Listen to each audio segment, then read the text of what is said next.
Cada día el hablar en público, el hacer presentaciones convincentes, el ser capaces de transmitir nuestras ideas de una manera atractiva, con claridad y contundencia, se ha convertido en una habilidad imprescindible para nuestro éxito personal y profesional. Estamos acostumbrados a asistir a conferencias, a charlas, a cursos, a reuniones mediocres que no destacan. Estamos hartos ya de ver presentaciones aburridas que no dejan en nosotros ninguna impronta. Una presentación de alto impacto es aquella que es capaz de dejar un recuerdo indeleble en nuestra memoria y sobre todo en la memoria de quien nos escucha. Y eso por varias razones. Porque la persona que comunica es capaz de ponerle pasión, es capaz de contagiar con sus emociones a los demás, porque es capaz de anteponer los intereses de esas personas a sus propios intereses y sobre todo porque es capaz de conectar y de inspirar a quienes les escuchan y sobre todo a provocar en ellos los cambios que se proponen. La buena noticia es que creo que no es una habilidad difícil de adquirir y el secreto, como siempre sucede, está en la práctica continuada y también en adquirir una serie de técnicas, una serie de ideas, una serie de herramientas que te permitan clarificar qué es eso que hay que hacer y qué es lo que no hay que hacer en el mundo de la comunicación.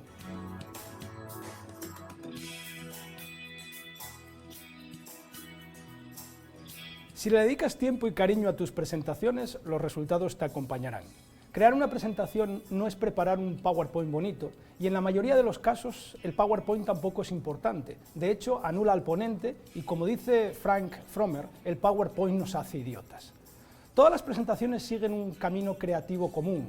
Empiezan por una planificación, se desarrolla una estructura, se complementa con un buen diseño y finalmente se hace una exposición. En la planificación es preciso investigar y conocer bien las necesidades de tu audiencia, saber cuáles son sus actitudes, conocer cuáles son sus necesidades y también saber cuál es de alguna forma la demografía que lo conforma. Hay también que definir un buen mensaje, hay que trabajar sobre el mensaje y también familiarizarte con el lugar. En la parte de la estructura es necesario seleccionar, organizar adecuadamente las ideas, preparar buenos inicios, buenos finales, inicios y finales que atrapen a las personas que nos están escuchando. El diseño ha de ser claro, ha de ser limpio y la exposición ha de ser natural, no ha de ser leída. De alguna forma, la gente viene a escuchar al ponente, no a ver bonitas presentaciones en PowerPoint.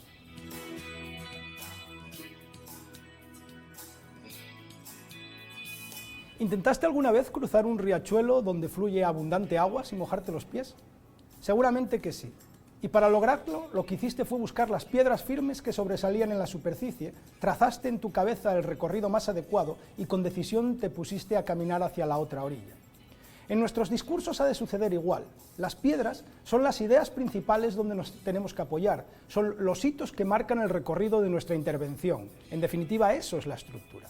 Una estructura se construye a través de afirmaciones, a través de evidencias que sustentan esas afirmaciones, se complementan con ilustraciones que las refuerzan y también con dinámicas que lo que hacen es involucrar a la audiencia que nos escucha.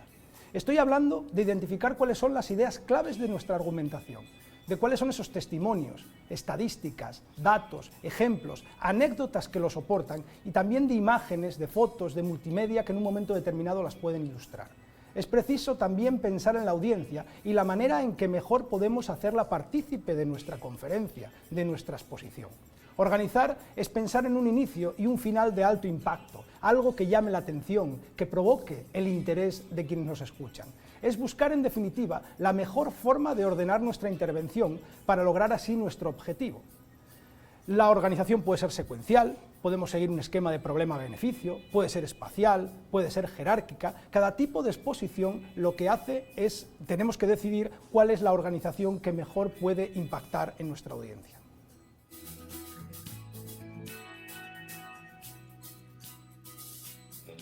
A la gente no le importa cuánto sabes, hasta que sabe cuánto te importan ellos a ti. Todo parte de la necesidad que tiene nuestro auditorio. Ellos son los verdaderos protagonistas de nuestras presentaciones. Es preciso para ello investigar bien cuál es su ADN, cuáles son sus actitudes, cuáles son las características que lo definen, la edad, el sexo, la procedencia. Tenemos que explorar cuáles son las verdaderas necesidades que ellos tienen, todo parte de ahí. ¿Cuáles son esas inquietudes sobre el tema que vamos a abordar? ¿Y cómo podemos hacerlo? Hoy en día es muchísimo más fácil gracias a la tecnología, a las redes sociales. Podemos hacerlo a través de cuestionarios, pasando un tiempo con ellos, vivir su proceso, entender su propia realidad antes de nuestra exposición. Y si no, también podemos preguntárselo directamente durante la fase de planificación y de estructura de nuestra presentación.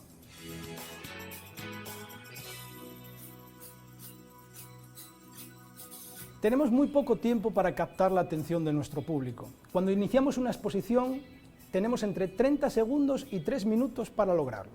Si no lo logramos, nos costará muchísimo tiempo recuperarlos. El grado de concentración de la audiencia es máximo al comienzo y al final cuando se escucha la palabra conclusión. Por este motivo, lo que tenemos que ser es muy cuidadosos en la preparación de los inicios y de los finales de nuestras exposiciones.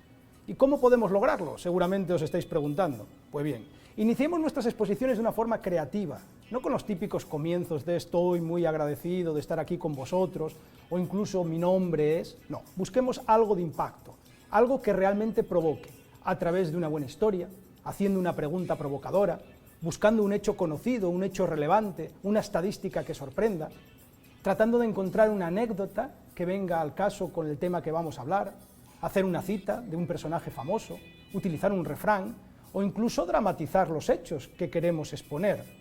También podemos hacer una promesa que verse sobre lo que vamos de alguna forma a transmitir a nuestros oyentes.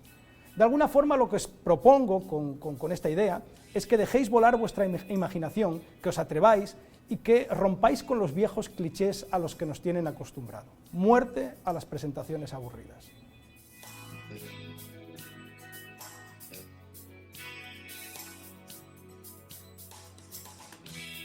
El elemento más importante de una presentación de alto impacto es el orador. Muchas veces confundimos los elementos complementarios con el elemento fundamental. La gente no va a una presentación en público a ver una maravillosa presentación en PowerPoint, va a escuchar al comunicador. Bien es cierto que un buen comunicador complementado con una buena herramienta, el grado de impacto que tiene en la audiencia es muchísimo mayor. Por lo tanto, sí tenemos que ser muy cuidadosos a la hora de complementar nuestras exposiciones. Un error bastante común es pensar que el diseño viene al final, cuando lo que tenemos que hacer es incorporar el diseño de esas diapositivas desde un principio. Y el diseño no es añadir fotos ni rellenar transparencias, tiene más que ver con los principios típicos del diseño: la proximidad, la alineación, la repetición, el contraste. Me llama muchísimo la atención que el espacio vacío es tan importante en nuestros textos como los propios elementos que utilizamos. El atractivo visual influye poderosamente en el impacto de nuestro mensaje, lo potencia. Por lo tanto, el diseño ha de ser más quitar cosas que ponerlas. Utilizamos el PowerPoint, buscamos fotos, vídeos, gráficas. Tenemos que dejar que las transparencias que utilizamos en nuestras exposiciones respiren. El valor de una transparencia no viene dado tanto por la cantidad de información que somos capaces de meter en ella, sino por la claridad con la que somos capaces de comunicarnos. Piensa, por tanto, en lo que puedes eliminar más que en lo que puedes añadir. No abusemos de la lista de viñetas. Utilicemos la regla de los tercios, una regla que se utiliza en fotografía, busquemos el contraste de las imágenes. Los títulos que utilicemos en nuestras presentaciones han de ser afirmaciones importantes que queremos hacer. Y bueno, por último, decir que una imagen vale mucho más que 1000 palabras.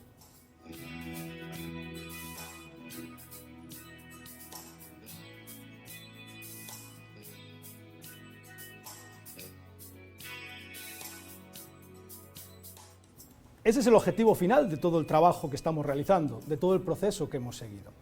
En el escenario, el impacto de nuestro mensaje se debe a 3 elementos. El primero de ellos es el elemento verbal, las palabras que utilizamos. Eso representa el 7% del impacto de nuestro mensaje. El 37% es la voz, la utilización que le damos a la voz, los volúmenes, las pausas, el ritmo, la vocalización. Y más del 50% se debe a la comunicación no verbal. Fijaros de lo que estoy hablando. Las personas nos creemos más lo que vemos que lo que oímos. La comunicación no verbal es más importante que la voz y las palabras que estamos diciendo. Nos creemos mucho más lo que nos están diciendo a través de los gestos que lo que nos están diciendo a través de las palabras. Y dentro de lo que es la comunicación no verbal y la paraverbal, nos creemos más lo que vemos que lo que escuchamos. Es algo así como si yo dijese ahora mismo, estoy encantado de estar aquí con vosotros. ¿Qué he dicho? En palabras, que estoy encantado de estar aquí con vosotros. La utilización de la voz he hecho... Y finalmente mi cara anula totalmente el mensaje. Tenemos que ser muy cuidadosos con lo que transmitimos a través de nuestra comunicación no verbal. El impacto de nuestro mensaje se debe sobre todo al uso que hacemos de nuestros gestos, de nuestra mirada, de nuestra sonrisa, la utilización de nuestras manos, nuestra postura, y eso se puede aprender.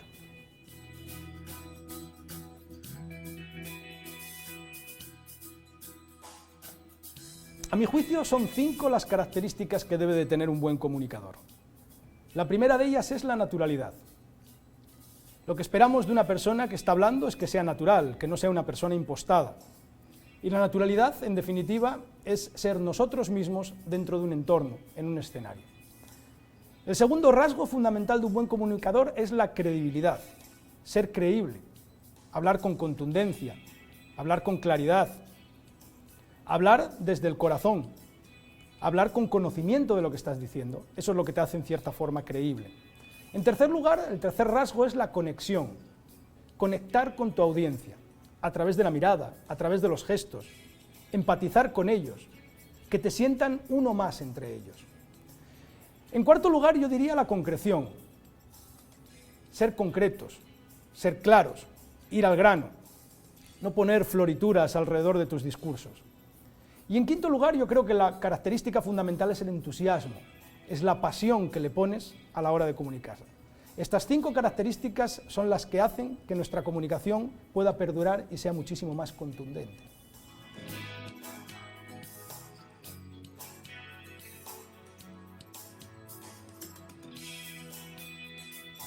El storytelling es el arte de contar historias, es el arte de saber contarlas. Si tenemos que buscar sus orígenes, nos tendríamos que remontar seguramente a los cuentos de la tradición oral. La distancia más corta entre el hombre y la verdad es un cuento. Y si todavía tienes alguna duda, piensa en uno de los libros más antiguos de la humanidad, la Biblia. ¿Cómo está contada? A través de parábolas, a través de historias. Cuando tengas una idea brillante, lo que tienes que buscar es una manera sugestiva de hacerla llegar, el cómo. Nuestra información compite con cientos de informaciones alrededor de nosotros a lo largo del día. Tenemos que ser capaces de encender un faro, un foco, que atraiga la atención de nuestros oyentes. A la gente le gusta que le cuenten historias. Debemos de ser capaces de encender ese foco en nuestra comunicación para captar la atención de quienes nos escuchan y para destacar por encima de todos los demás.